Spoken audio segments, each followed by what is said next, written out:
Hi, I'm Larry Imperiale. I'm a Freestyle Frisbee player, among other Frisbee sports like Ultimate. I've won 13 World Championships in Freestyle, Open Freestyle, 19 major tournaments. That includes tournaments like US Open, etc. So that's a little bit of my background, competitive. So when a player first comes up, maybe you're playing at the park, and someone comes up and says, "Oh man, that's amazing, how do you do that? Teach me how to do that." Often you'll see freestylers go, "Well, you got to put on these fingernails and you got to spin it on your finger, and in a couple of weeks you'll learn how to spin on your finger. Then you can start doing stuff." I never do that. Maybe it's because I'm more of an airbrusher, but the first thing I do is pull out a whiz ring. We did this at the park 2 months ago. These little rings, and they airbrush and chest roll just like a Frisbee, but 10 times easier. And when you hit it, it doesn't hurt your hand. No, you can't delay it or anything, but you don't need to put on fake fingernails or anything like that.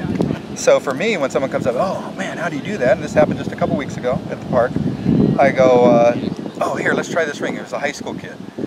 Boom, boom. Within a minute, he's doing roll, brush, brush, not quite a chest roll yet. And then we kept jamming, and he started playing with it by himself and his friends, and all of a sudden I look over, and he's like doing 10 brushes in a row, chest roll, catching it under his leg within 20 minutes. And the reward, so I think that's one of the key things. The reward is so quick with airbrushing with the ring, or even airbrushing with a Frisbee, a good win, but that's a little harder, versus learning a nail delay. Hey, if you want to learn the nail delay later, when you really get into airbrushing, great, but it's not a necessity for freestyle. All freestyle is, not that you have to compete or anything, is simply having fun with the Frisbee. So whatever it is, and if you're playing with a whiz ring and just rolling and brushing, I mean, the best players in the world play with those whiz rings to warm up. It's a great thing. So that's what I recommend in terms of learning to play or teaching people to play that aren't already committed. And for years, the fingernail thing, where people have to glue a nail on, and I have one here, and I can explain why that I have one after not wearing one for so many years. But it does open up some opportunities for higher level play. But I play, at one Worlds there was maybe 80 players, 79 with nails and me. I did not wear nails. I didn't do all the moves everyone else did. I just said, "Hey, I'm going to do what's fun for me. Nails I'm not that into," and I just started having fun. I started doing well. And I could do some of the moves, but not all. And that was just a decision I made. And so you can certainly compete without nails and win world championships. I won world championships without nails. So, but I think in terms of the sport growth, we look at Europe as a model, and there were 3 events there.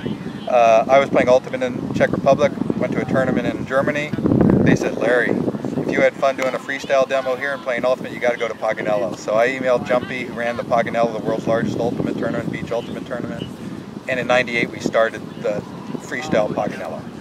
Just 5 teams there. Clay was there, Reto was there, Sune was there, Bethany Rodney, Alan Kaplan, me, a few others. And that was the start of Europe, other than some of the freestylers that had been there, the Clay and the Retos and Adrians over the years. And that was the first step to Europe. The second step was the Nike ad. The Nike ad there, all during prime time, kids seeing freestyle Frisbee from Dave Lewis and Dave Murphy, some of the great American players. And that got things going even further. And then the final thing was Sune Wenzel from Norway and Tommy Leitner, probably the greatest player at the time, moving to Italy. Well, Tommy moving to Italy and Tommy and Sune doing a tour through Europe. And from that moment on, Europe has been bigger than the US in freestyle. And certainly age-wise. I'm obviously a little more older player. Some of us are. We can still bring it to a certain degree. But in Europe, we got teenagers and 20-year-old players that are just awesome. And so that is the model for growing the sport potentially, because it was successful. For me, now that maybe I won't be spending as much time competing, I'll still be competing a lot, but trying to grow the sport beyond where it is now, I'm going to try and help with that, as a lot of people are. I see 2 things critical. One is, just like we did in Europe, the growth in Asia. We've got a lot of Japanese players. They may not be, "Oh, let's have a tournament and invite over Americans." So whatever it takes to make that happen, encourage them to do that. Bill Wright and I went there and did the World Games in 2001, I believe. And then, oh my gosh, they were so excited about freestyle. And there's some good freestylers there, very good freestylers there now. So we need to capitalize on that to build it. I mean, I was an MBA, so what do you do after you dominate the US? You go international. And we did that successfully with Europe.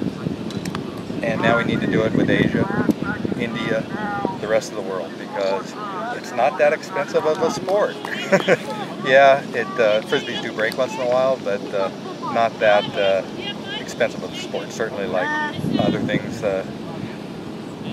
And then the second challenge that is probably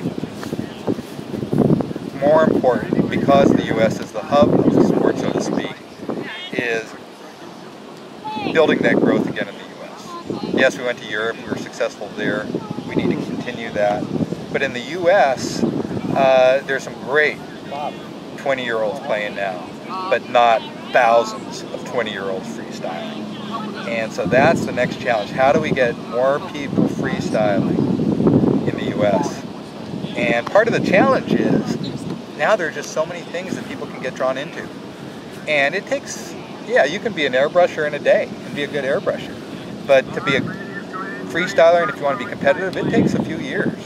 I mean, Fabio, one of the best players in Europe, or in the world, he saw freestyle for the first time in 2003.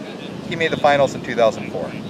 Or it may have been, he saw it in 2002 and made it. Anyway, he was in the finals his first year of freestyling.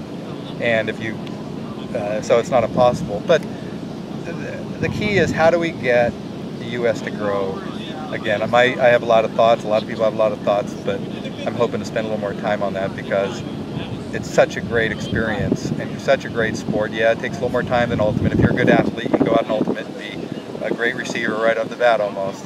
Freestyle takes a little longer. And so that is, and one thought is, oh, maybe we go to the Ultimate Summer Leagues around the US and Canada and have a little freestyle kit. Not that I'm not as think it won't be as successful, I don't think, with the serious Ultimate teams, because they're already committed.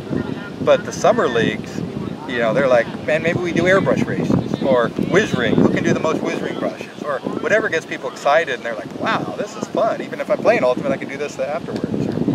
So I think that's going to be key for us as a sport, to figure out how to expand the sport and continue it.